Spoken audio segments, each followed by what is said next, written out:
जो बीजेपी वाले जो नेता हैं, सुशील कुमार मोदी जी, इन्होंने डाइवर्ट करने का काम किए। बिहार को विशेष राज्य का दर्जा मिलना चाहिए, विशेष पैकेज मिलना चाहिए। बिहार को आप जानते हैं कि पूरे देश में सबसे नीचे, नीति आयोग का रिपोर्ट देखे होंगे तो सबसे नीचे पायदान पे बिहार नजर आती है। ये जो बेरोजगारी का जो आलम है इस देश में, और जो बिहार का हालात है, और जो लोगों ने कोरोना से लेकर के जीएसटी से लेकर नोटबंदी तक का जो सामना किया है। नमस्कार, मेरा नाम प्रिंस मिश्रा है और आप एक न्यूज़ 24 देख रहे हैं। अभी हम लोग जो है राजद के प्रदेश कार्यालय में उपस्थित हैं। हमारे साथ बातचीत करने के लिए डॉक्टर उर्मिला ठाकुर हैं, जो कि राजद के प्रदेश प्रवक्ता हैं। मैं उनसे जानूंगा कि जिस तरीके से अभी कुछ दिनों से जो है बिहार को विशेष राज्य का दर्जा देने की जो मांग है वो काफ़ी तेज होते दिख रहा है, तो क्या लग रहा है कि कल जो है प्रेस कॉन्फ्रेंस में तेजस्वी यादव भी कहे हैं कि जो बिहार को विशेष राज्य दर्जा मिलता है तो बहुत सारे परिवारों को आर्थिक मदद मिलेगी। निश्चित रूप से देखिए, हम लोग का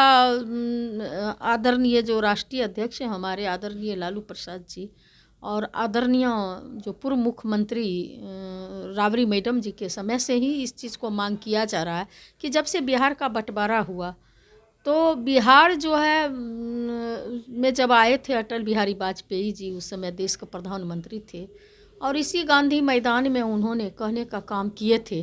कि हम जो है विशेष पैकेज देने का काम करेंगे। और आदरणीय उस समय की वर्तमान मुख्यमंत्री आदरणीय राबड़ी मैडम जी उन्हें कहे थे कि बिहार को विशेष राज्य का दर्जा देने का काम करें देश का प्रधानमंत्री, तो उन्होंने हाँ किए थे। लेकिन ये जो बीजेपी वाले जो नेता हैं, सुशील कुमार मोदी जी, इन्होंने डाइवर्ट करने का काम किए। उनको जो है कान में जो है उल्टा सीधा पढ़ा करके उस समय हाँ कह के ना हो गई, और उस समय से लगातार हमारी पार्टी का मांग रहा है। और आज जब महागठबंधन में हमारी सरकार है, आदरणीय नीतीश कुमार जी बिहार के मुख्यमंत्री हैं, उनका भी है सोच, और हमारे राष्ट्रीय प्रवक्ता मनोज झा जी का तो सुने ही होंगे, वो सदन से लेकर सड़क तक जो है वहाँ पार्लियामेंट में भी जो है राज्यसभा में इन बातों को हमेशा रखने का काम कर रहे हैं कि बिहार को विशेष राज्य का दर्जा मिलना चाहिए, विशेष पैकेज मिलना चाहिए। और आदरणीय बिहार के उप मुख्यमंत्री जी कल प्रेस कॉन्फ्रेंस के माध्यम से, और बिहार के जो योजना आयोग के जो मंत्री हैं विजेंद्र प्रसाद, योजना विकास के जो मंत्री हैं विजेंद्र बाबू जी, विजेंद्र प्रसाद यादव जी, और जो वित्त मंत्री थे विजय चौधरी जी, सारे लोगों ने प्रेस कॉन्फ्रेंस के द्वारा ये बताने का काम किए हैं, केंद्र सरकार से मांग करने का काम किए हैं कि बिहार को अगर आप विशेष राज्य का दर्जा देते हैं तो बिहार में कम से कम 50,000 करोड़ रुपया की बचत हो जाएगी, और 94,000 जो है करोड़ जो है लोगों को जो है 94,000 परिवारों को जो है लाभ मिलेगा, इससे लाभान्वित होंगे, गरीबी रेखा से ऊपर उठने का जो है उनको वक्त मिल जाएगा। साथ ही साथ जो है बिहार को आप जानते हैं कि पूरे देश में सबसे नीचे, नीति आयोग का रिपोर्ट देखे होंगे तो सबसे नीचे पायदान पे बिहार नज़र आती है हर क्षेत्र में। लेकिन जब से ये महागठबंधन की सरकार बनी है और आदरणीय तेजस्वी यादव जी जब से उप मुख्यमंत्री बने हैं, तो देखते हैं बड़े पैमाने पर युवाओं को, पढ़े लिखे लोगों को जो है अस्थाई नौकरी देने का काम कर रहे हैं, प्रयास कर रहे हैं। लेकिन सरकार से, केंद्र में जो सरकार है जिनको सहायता करना चाहिए, अपने बल पे तो कोई भी राज्य जो है डेवलप करने में समय लग जाएगा, लेकिन अगर विशेष राज्य का दर्जा मिल जाती है भारत सरकार के द्वारा तो 5 साल के अंदर में बिहार को ये लोग अपने नेतृत्व में जो है बिहार को विकसित राज्यों में शामिल करने में सफल हो जाएंगे। तो लेकिन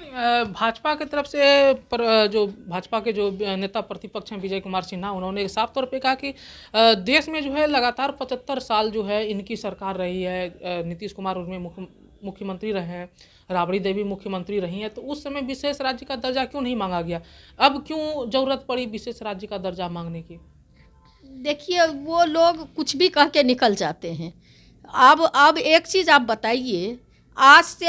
ये 75 साल की बात करते हैं, उस समय जो पैकेज मिलता था, उस समय जो देश की हालात थी, उस समय जो बिहार का हालात था, उस समय जो एजुकेशन का जो परसेंटेज था, उस समय जो लोगों को आम जीवन का जो जीने का तौर तरीका में क्या विकास नहीं हुआ है, क्या उसमें इजाफा नहीं हुई है? तो इस अभी जो वर्तमान सरकार है हम उससे मांग करेंगे अभी वर्तमान हालात के लिए। अब कहिएगा आप नेहरू जी से क्यों नहीं मांग किए, जब वो देश का प्रधानमंत्री थे तो नेहरू जी से आप मांग करते। आप वर्तमान में आप सरकार चला रहे हो, आप वर्तमान में सत्ता पे आसीन हो, आप लोगों को कह रहे हो नौकरी तुम नहीं ढूंढोगे, युवा भाई नौकरी तुमको ढूंढेगा, तो कौन, ये जो बेरोजगारी का जो आलम है इस देश में, और जो बिहार का हालात है, और जो लोगों ने कोरोना से लेकर के जीएसटी से लेकर नोटबंदी तक का जो सामना किया है, जो गरीबी से लोग त्राहिमाम हैं, और हम अपनी डेवलपमेंट के लिए जो वर्तमान में सरकार है हम उनसे न मांग करेंगे, अभी वर्तमान में जो है उनसे मांग करेंगे ना। तो ये लोग गलत बोलते हैं, ये लोग गलत बोल रहे हैं। ये बताइए कि जिस तरीके से अगर विशेष राज्य का दर्जा बिहार को दे दिया जाता है तो किन किन वर्गों को, किन किन समुदाय को जो है विशेष रूप से जो है आर्थिक मदद या उनकी उन चीज़ों का जो है लाभ मिल सकेगा? देखिए, आप जब जातिगत जनगणना अपने बल पे, आदरणीय हमारे जो महागठबंधन की सरकार में तेजस्वी यादव जी और माननीय मुख्यमंत्री बिहार के नीतीश कुमार जी के नेतृत्व में जो जातिगत जनगणना हुआ, तो सिर्फ जातिगत जनगणना नहीं है कि किसकी क्या स्थिति है, उसमें आर्थिक जनगणना भी करके वो आईना दिखा दिया गया है कि आप सिर्फ बजट बनाते हैं और ऐसे ही बजट जो है हवा में दौड़ रही है। लेकिन आदरणीय नेता तेजस्वी यादव जी जो है आर्थिक बजट जो बनेगी वो उन लोगों को लाभ पहुंचेगा जो आर्थिक आधार पर पिछड़े हुए हैं। वो सारा चीज़ को आपको दिखा दिया गया है वैज्ञानिक तरीके से कि कोई भी आदमी देख सकती है, चाहे देश का कोई भी स्टेट, ये भारत का पहला स्टेट है जिन्होंने जातिगत जनगणना के साथ साथ आर्थिक जनगणना कराने का काम किए हैं, ताकि ये लोगों को किस जात की क्या गरीबी स्थिति है, क्या परसेंटेज है, उनको ज़मीन तक लाभ पहुँचाने में जो है सफल होंगे। ये थे हमारे साथ डॉक्टर उर्मिला ठाकुर जो कि राजद के प्रदेश प्रवक्ता हैं, जिनको आप सुन रहे थे। उन्होंने साफ तौर पे कहा कि अगर बिहार में विशेष राज्य का दर्जा मिलता है तो उन गरीब तबके लोगों को जो है विशेष रूप से जो है लाभ मिलेगा और कहीं ना कहीं और बिहार को आगे लाने में सक्षम रहेगी। ऐसे तमाम खबरों के लिए हमारे साथ बने रहिए और देखते रहिए एक न्यूज़ 24। प्रिंस मिश्रा, पटना। धन्यवाद।